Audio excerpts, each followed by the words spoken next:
A few moments later.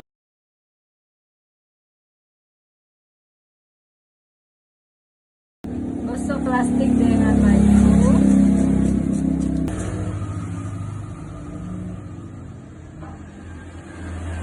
Contohnya terjadi tarik-menarik.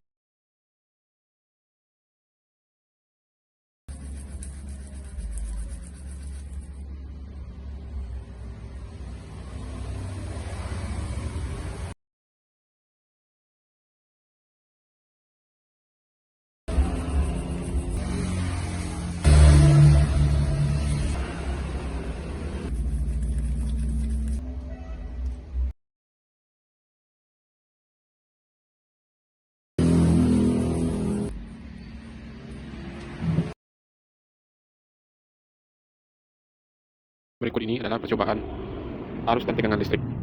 Alat yang dibutuhkan adalah 3 buah baterai 1,5 volt disusun secara seri. Selanjutnya, kabel hitam pada kutub positif dan kabel merah pada kutub negatif. Ditambah dengan 1 buah bola lampu dengan daya 2,5 volt. Cara kerjanya disusun baterai 1,5 volt secara seri dan hubungkan ini pada kutub positif dan ini pada kutub negatif. Yang pertama yaitu uji coba daya. Di sini menunjukkan lampunya hidup. Maka dipastikan ini dapat dilakukan percobaannya. Selanjutnya uji jenis bahan. Yang pertama adalah kawat besi, selanjutnya kawat tembaga, dan di sini saya memakai perak, sama bahannya dengan sendok. Seterusnya ada kayu, karet penghapus, granit atau mata pensil, kertas, potongan tas plastik, air keran, dan air garam. Percobaan pertama dengan kawat besi. Dari hasil percobaan, lampu dapat menyala, maka kawat besi adalah konduktor. Percobaan kedua dengan kawat tembaga. Lampu dapat menyala, maka kawat tembaga adalah konduktor. Percobaan ketiga dengan perak. Dari hasil percobaan, perak atau sendok perak adalah konduktor. Percobaan keempat dengan kayu. Dari hasil percobaan, kayu tidak dapat menghidupkan bola lampu. Jadi, kayu adalah isolator. Percobaan kelima, karet penghapus. Dari hasil percobaan, karet penghapus tidak dapat menghantarkan aliran listrik, maka karet penghapus adalah isolator. Selanjutnya percobaan keenam dengan granit atau mata pensil. Dari hasil percobaan, granit atau mata pensil dapat menghidupkan bola lampu, maka granit adalah konduktor. Percobaan ketujuh, kertas. Dari hasil percobaan, kertas tidak dapat mengalirkan daya listrik, maka kertas adalah isolator. Percobaan ke-8, tas plastik. Dari hasil percobaan, tas plastik tidak dapat menghantarkan listrik, maka tas plastik adalah isolator. Percobaan ke-9, air keran. Dari hasil percobaan, air keran dapat menghantarkan daya listrik, maka air adalah konduktor. Percobaan ke-10 yaitu air garam. Dari hasil percobaan, air garam dapat menghantarkan daya listrik, maka air garam adalah konduktor. Jadi kesimpulannya adalah penyebab lampu dapat menyala adalah rangkaian seri yang dibuat terjadi aliran listrik dari kutub positif ke kutub negatif dengan indikator lampunya dapat menyala. Arus listrik dalam suatu rangkaian dapat mengalir apabila penghantar tersebut merupakan penghantar listrik yang baik, yaitu bersifat konduktor.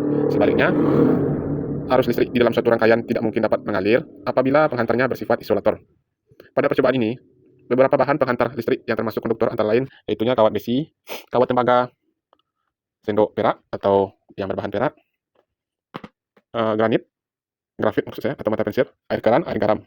Sedangkan bahan yang penghantar termasuk isolator antara lain yaitunya kayu, karet penghapus, kertas, dan plastik. Ini merupakan bahan yang bersifat isolator. Demikian saja, terima kasih. Pada percobaan pertama, 2 buah kabel dihubungkan pada kutub positif saja. Maka hasilnya tidak ada aliran listrik. Pada percobaan kedua, 1 buah baterai dihubungkan kepada kabel hitam dan kabel merah pada kutub positif dan kutub negatif dengan daya baterai sebesar 0,01, berarti 1 volt.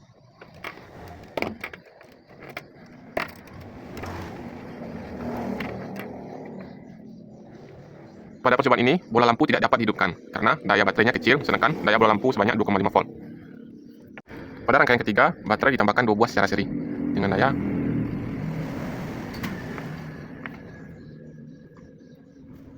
2 volt, 0,2 volt.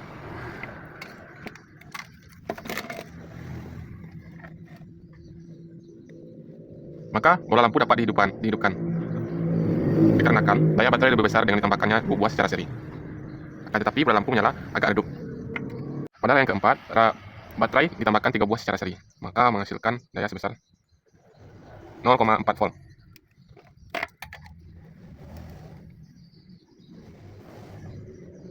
Maka bola lampu menyala dengan terang karena daya baterai lebih besar dengan ditambahkannya 3 buah secara seri. Jadi kesimpulannya adalah pada percobaan tegangan listrik, baterai yang dirangkai seri akan menambah tegangan menjadi lebih besar. Semakin besar tegangan pada baterai, maka semakin besar energi yang dialirkan kepada bola lampu.